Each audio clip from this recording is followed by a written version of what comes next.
Stories from the Home Front, The War in Wisconsin, is made possible by the Peckman Foundation, the Harry and Mary Franke Idea Fund, the National Center for Outreach, the Corporation for Public Broadcasting, and funded in part by a grant from the Wisconsin Humanities Council with funds from the National Endowment for the Humanities and the state of Wisconsin.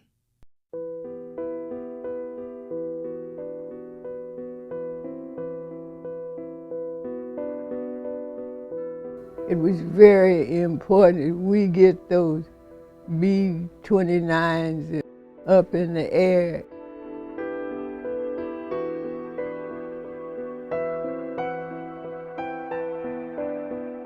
An awful lot of them had to go to work, and women had not gone to work. They didn't look scary. They didn't look like the enemy. They looked like our cousins and uncles. Second World War, if you've been involved in it in some form, fashion, it's sort of just, you're changed in a way. You're never the same.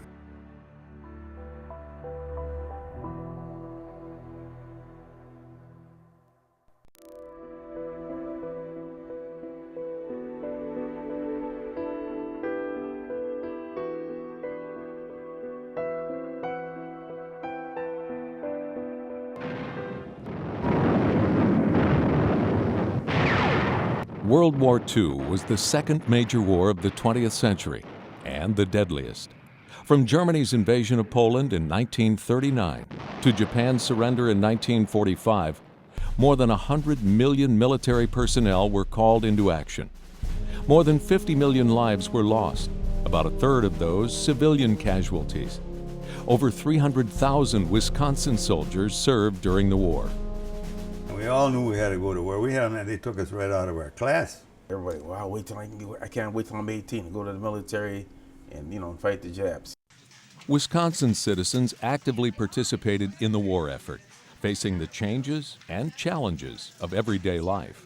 We had to stick together because somebody's car would break down and there were no parts, no tires, no batteries to get to where you're going. It was a treat to have bacon and eggs on Sunday. That was a Sunday special. But Mom saved the bacon grease in a special container, and then during the week we would have bacon fried eggs. But even with the shortages, Wisconsin and Milwaukee prospered. Before the war, Milwaukee was one of the most industrialized cities in the country. It was a place of both large corporations like Alice Chalmers and A.O. Smith, but it was also a place of small machine shops. It was a place of a large number of skilled crafts, so that you had an industrial workforce that could effectively shift gears, so to speak, from the production of peacetime, whether it be automobiles or water heaters or whatever it might be, to producing the material of war. As the war dragged on, more men got drafted into military service, opening industries' doors to others. One of the most studied areas of the change in the workforce is what happens with women workers. They tend to go from either the home or from retail into industrial production. There were about 4 of us that went, and we worked at Case because they were making Bombay doors and wings for planes. And I was Rosie the Riveter then, and I was 17. They really needed a lot of people because there were no men left. So when they just showed us how to do it, and this is the way we do it, and that was it. We'd put in an 8-hour day or whatever it was. We couldn't tell anyone what we were doing. We knew but we didn't know what that part was. If anyone asked us, we didn't know. They just told us what to do. There was one woman, I can remember, a young woman, we were all very young, and she got a telegram and saying that her husband was killed. And that put such a bad feeling for everybody. It was horrible. She was only 19, Rose herself married at a young age.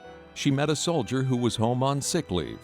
He had just come in from the South Pacific. He had had malaria, and they had sent him home. They had promised him he'd never have to go overseas again.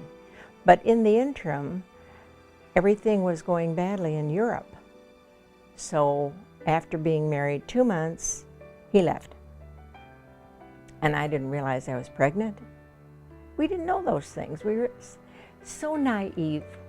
When he was in France, the Red Cross was supposed to send a telegram to him saying that our child was born. And he was in Nancy, France, so we named her Nancy. But he never got the telegram. He saw it in the Stars and Stripes. Women very much are doing two jobs during the war. They're working for pay in industry or maybe in retail, but they're also coming home and cooking dinner, maybe looking after the kids if it's 1944. My mother had died when I was 8. I became a homemaker at 13, and so I had a lot of things to deal with facing how to deal with cooking and being a homemaker at a very, very early age, plus starting my very first job. Alvina Shadevsky Kavanaugh managed to work, finish high school, and make a home for her brother and father.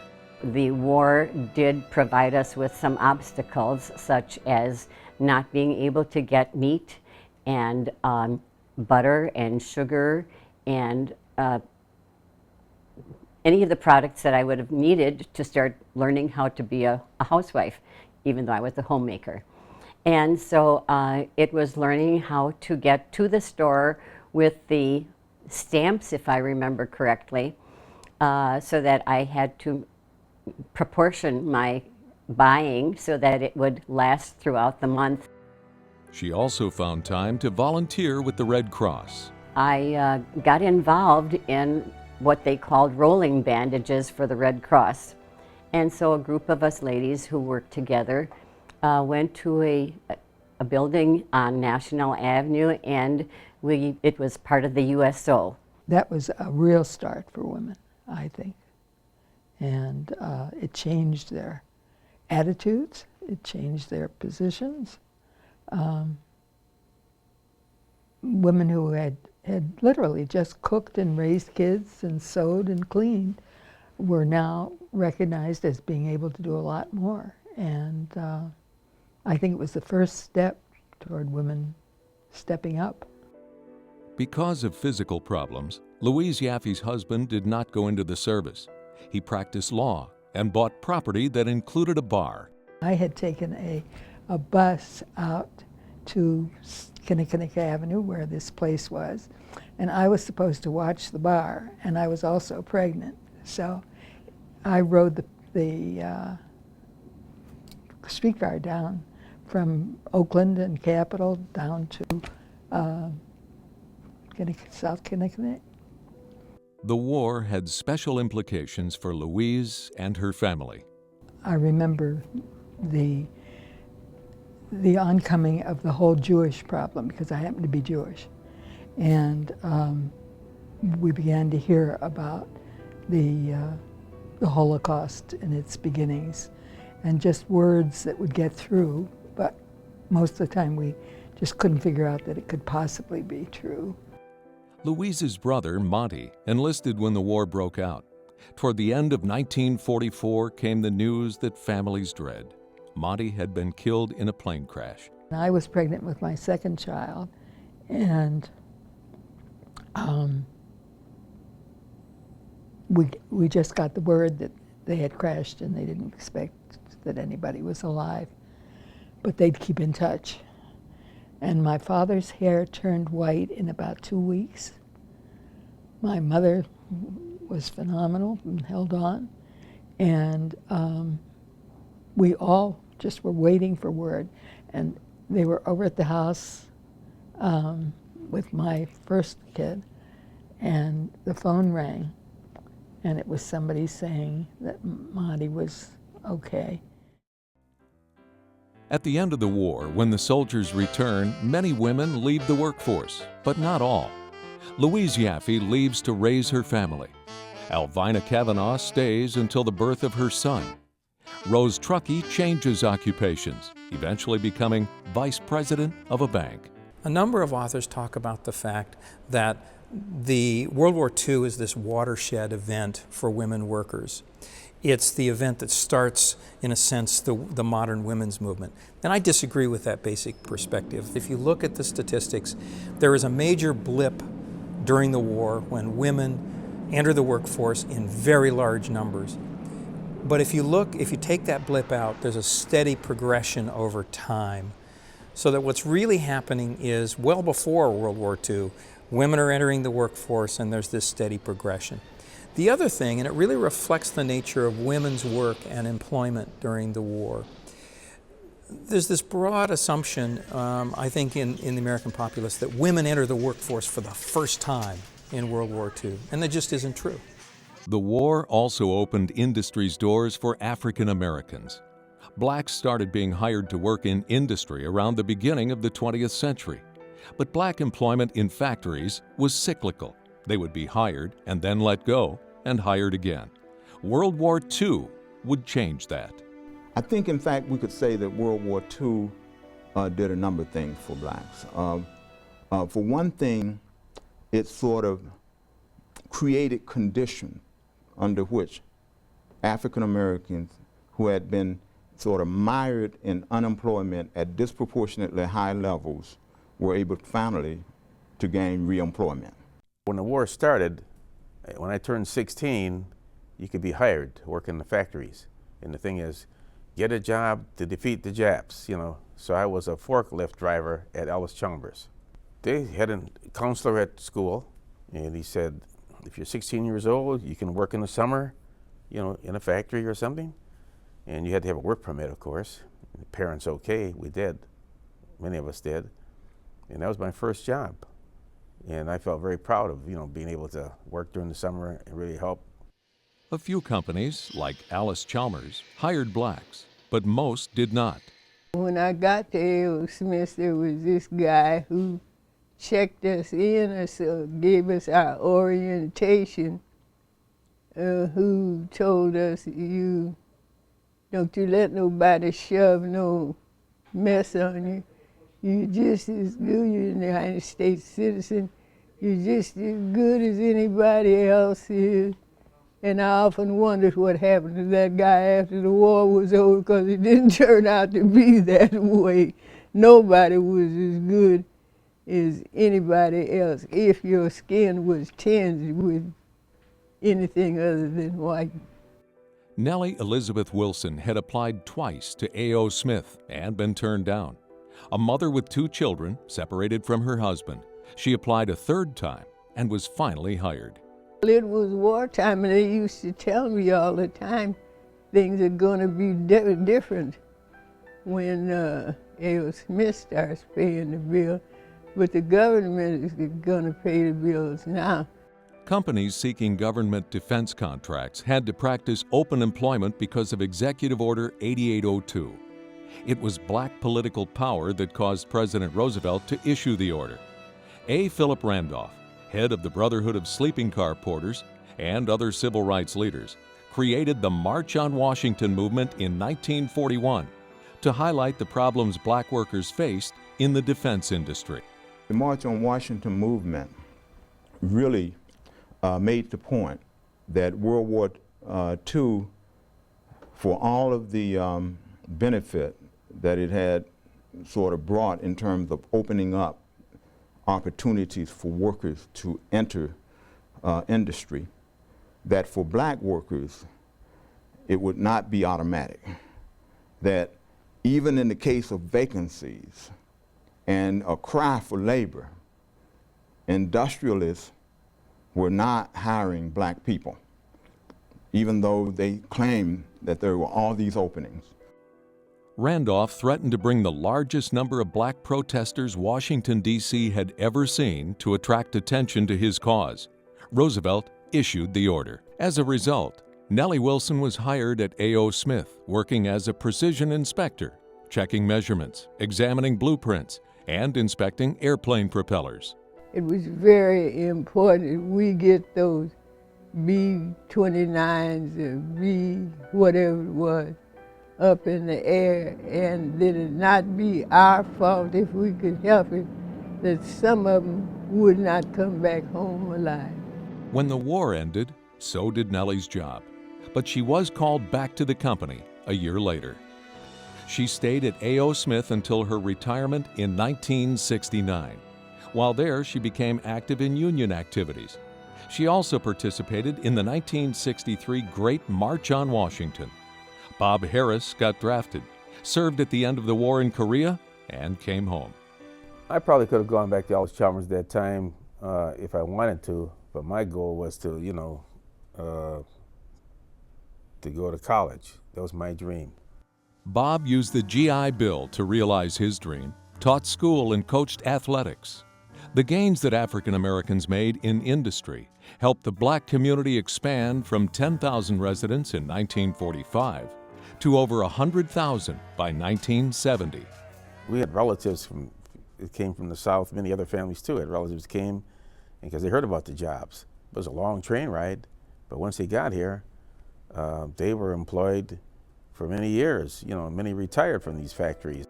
One of the lesser-known stories of World War II involves the large number of POWs shipped from Europe to America during the latter years of the war. Most states had POW camps. The reality is we had about 450,000 enemy soldiers that we brought back here, and we had to put them somewhere. And what they were doing was just putting them in, initially at least, into pre-existing camps. The first was at McCoy, where we had an old CCC camp, an abandoned CCC camp. So we put them there. That was our first.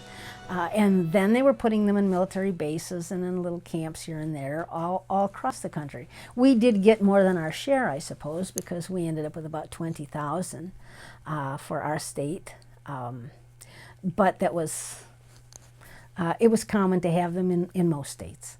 Wisconsin housed prisoners in 39 camps spread around the state, usually in small communities. They did not want the public to know for a couple of reasons, and they made a lot, well, obviously one would be security, but that wasn't a real big issue here. But they were afraid that might panic civilians, and they didn't want revenge. Well, they did the work of what most of our men in the military would have been doing had they been here, but they worked pea viners, finding peas, cutting hay, cutting oats, grain, worked in the canning factories, canning food products for the war effort, and all those kind of things all over the state, really. Kump saw the prisoners who were housed at Camp Hartford. He was 13 years old at the time. The sentiment of the people around here was kind of negative toward them because they were in the middle of the war and all of our men were gone to war, and then they brought these guys over here, and then we fed them and clothed them and everything. They didn't like that. It was negative. But not everyone had negative feelings. I didn't realize that it was a camp. I didn't realize that they were POWs, but my girlfriend and I were about 9 years old, putting together the time, and here were these young men, and they were talking funny. And it was, I couldn't understand them, but my girlfriend knew because her grandma was from Germany, so she knew they were speaking German. And then when we spoke to them, they didn't respond except for one. And one man came forward, and it was just kind of interesting. And then we saw if I remember right, they may have had food trays, and it looked like not a very generous meal for knowing the kind of hard work they were doing. At any rate, because of that, it was a time when our moms would put cookies and cupcakes on the windowsills, because moms baked every day then, at least in our families. And so we'd snitch stuff and take them to the guys. Well, you never saw such big smiles on these people who were so stony-faced before. In World War II, I worked at the canning factory every summer, of course, and that's all I knew was the canning factory. And in 1944, we got our first German war prisoners. They were housed in Chilton at the fairgrounds. Richard Hipke worked for his family's canning factory. They were Rommels troops that were captured in North Africa.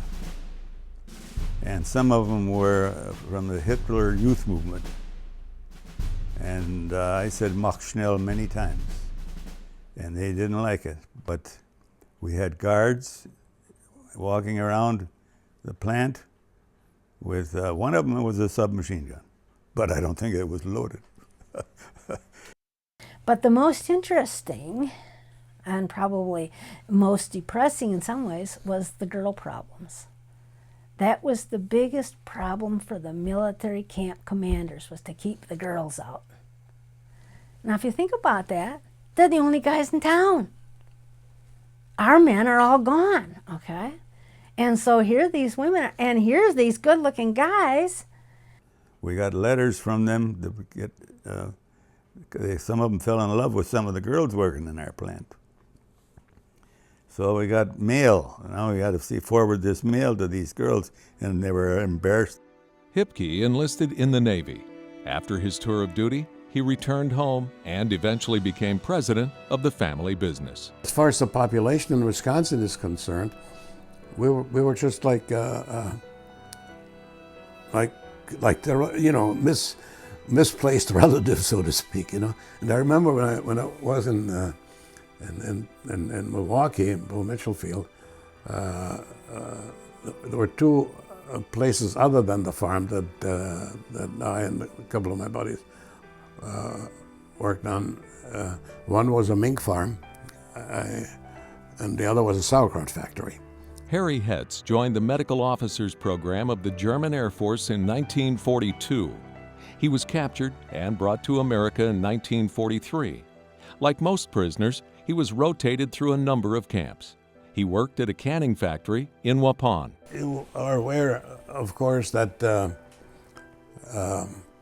Wisconsin is little Germany in many ways, you know, and it was almost like being home, you know, except that you had to go back to the camp at night. Kurt Peckman was drafted into the German Army in 1940. He served on the Russian front, was captured, and came to the United States in 1943. One of his stops in Wisconsin had his detail picking onions. The farmer figured, well, if we get half of it done in 2 days, he would be happy. We went to work and we got the whole acres, I believe 2 acres of what was picking onions by hand in a good half a day. And he gave us a feast, more than he should have, more than was allowed. He gave us A1 food. He had white table there, and some neighbors came there and serving food also, and like on a wedding.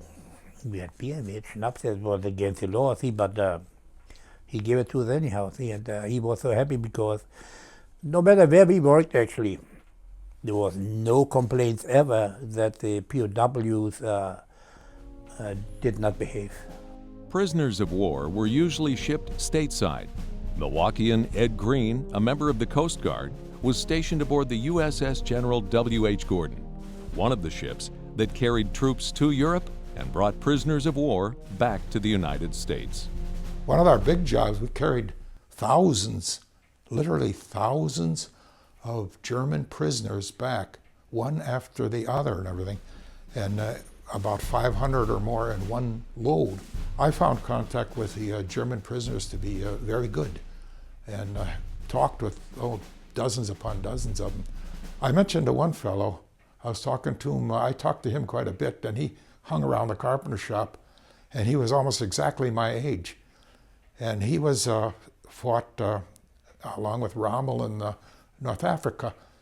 And I says, boy, your diction is just perfect. I says, you have a vocabulary and so forth, and you elucidate the words, and your pronunciation is letter perfect.